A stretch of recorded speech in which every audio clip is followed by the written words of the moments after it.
Hello everyone, welcome to my show review video series thingamajig called Show Survey. Like and subscribe and all that shit. Won't take up too much of your time with that, because I just want to get into this, because it's kind of late, and I just want to put this video up so I can go jack off again for the third time today. So for this series pilot, I'm going to be first looking at Loki, the new Disney Plus show directed by Kate Herron, starring Tom Hiddleston as Loki. Believe it or not, yeah, it's kind of in the title. Yeah, Loki is in fact in the show. Seriously though, all joking aside, this shit is absolutely fucking awesome. I have not been this engaged in this show in a while. Probably since Invincible or The Boys, which I guess isn't that long ago, but you get the idea. This is a really good show with a lot of mystery. That is its main thing that gets everyone excited about it, and I can tell you the mystery is really damn good, because there are a lot of mysteries involving this show. At the beginning of the show, Loki is taken into this organization known as the TVA. It's this SCP-like group, you know. It has power over pretty much every government, pretty much the entire world. I shouldn't even say government, because it is its own government, the government of the entire, I guess, reality. I mean, these guys have seen every reality. They've seen every Mia Khalifa porn video.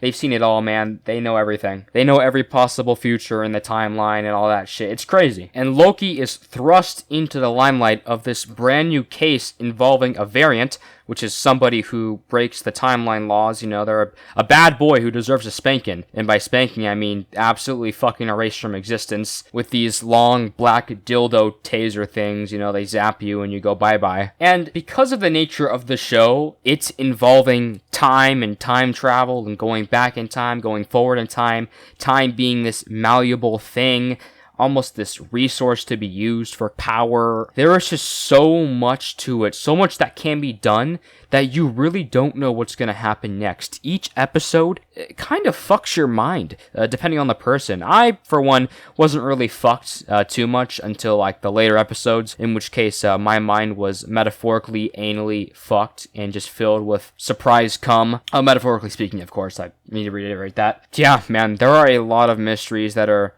solved, some, and others left unsolved, even at the end of the show. And I think that's a really big part of why it's so cool and so interesting. It's really engaging to the audience. Audience members are still currently theorizing about what it all means, what some things mean, what this means, what that means, why your mom is fat. No one knows. It's like a bunch of theories that need to be solved. And that has definitely helped with audience retention, along with the weekly release thing. I think releasing episodes weekly does also help gain audience retention, because it's like, oh, I wonder what's going to happen next week on this episode, and oh my god, is Loki going to have sex? Is he going to be a man and finally kiss the girl, or is he a little bitch boy? Speaking of the main character Loki, the cast, they're all great. Obviously, the main man himself, Tom Hiddleston as Loki, star of the show. Really great actor. Loki undergoes extreme character development, and you can tell this just by looking at Tom Hiddleston's facial expressions while acting as Loki. He's a really talented guy, and I'm so happy that he was chosen for Loki all those years ago, because he's doing a great job now. And pretty much the rest of the cast is studded too. I could talk about all the other ones, you know, like Owen Wilson as Mobius, and the other people who, I'm going to be honest, I can't remember their names. I remember Sylvie, but, you know, everyone else's names, they're just a lot of them, you know. They're all great, and I do feel dumb for not remembering all their names, but they're all great nonetheless, nameless or otherwise. The cast is spectacular, and they really sell what's happening in the story. And as always with Marvel, in this grandiose story, which spans through time, as I've mentioned, there is a lot of good action. Some of it is mundane fistfighting.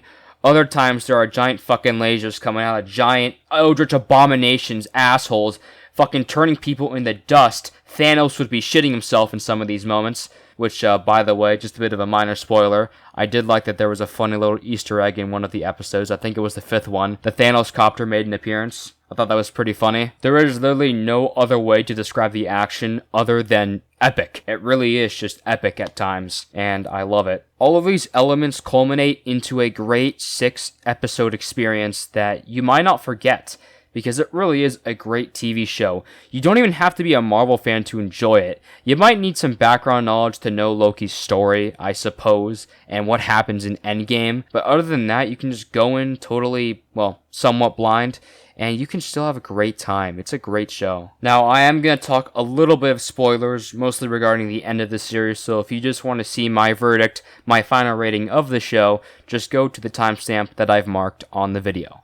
Alright, so for the spoilers, the cliffhanger at the end and the reveal of the big bad, so to speak, the man behind all this time travel nonsense and the leader of the TVA, He Who Remains. The ending has garnered some mixed feelings, especially from my immediate friend group, online and in person. Everyone's a little bit like, oh, I love this, or oh, it's just fucking trash, bro. Because the final episode barely featured any, well, epic stuff, I guess. It was pretty tame. It was mostly conversation, but I liked it because in a sense it provided a kind of cosmic terror. Without really showing anything, He Who Remains explains that the bigger threat at hand is himself in multiple other realities, and we don't know what that looks like.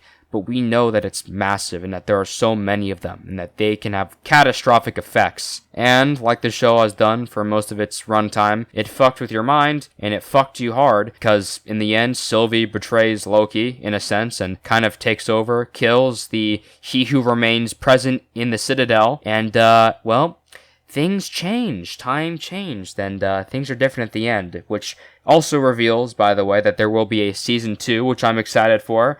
I'm not going to put season 1 Loki review in the title because that would spoil that there is a season 2. I don't want to give that away to anyone who wants to be surprised. So, yeah, I think that's enough about the spoiler section. I just think that the end of the show was good, and I wanted to talk about that. So, with all that said and done, the survey says that this show is a 9 out of 10 experience, baby. If you don't have Disney Plus, I think now is the time to buy the membership, as there is enough content on there to warrant such a purchase. You got Loki, Captain Winter Soldier. Actually, never mind, not that one. But yeah, Loki is a really great show, and I'm excited to see what Kate Herron does next, because she's a really good director.